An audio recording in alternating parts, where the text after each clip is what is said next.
আসসালামু আলাইকুম ওয়া রাহমাতুল্লাহ। একটি সহজ আমলের মাধ্যমে আমরা চাইলে আমাদের রাতের ঘুমটাকে ইবাদতে পরিণত করতে পারি।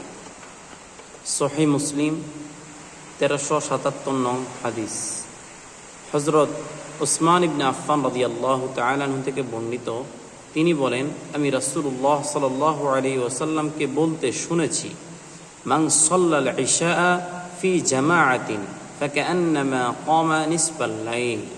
রাসূলুল্লাহ সাল্লাল্লাহু আলাইহি ওয়াসাল্লাম বলেছেন, যে ব্যক্তি জামাতের সাথে ইশা সালাত আদায় করলো, সে যেন অর্ধেক রাত পর্যন্ত সালাত আদায় করলো। সুবহানাল্লাহ। ওয়া মান সাল্লা সুবহা ফি জামাআতিন ফাকান্নামা সাল্লাল লাইলা কুল্লাহু। আর যে ব্যক্তি ফজরের সালাত জামাতের সহিত আদায় করলো, সে যেন সারা রাত জেগে সালাত আদায় করলো। সুবহানাল্লাহি ওয়া বিহামদিহি। প্রিয় ভাইরা, আমরা এই গুরুত্বপূর্ণ আমল থেকে আমরা বিরত রয়েছি।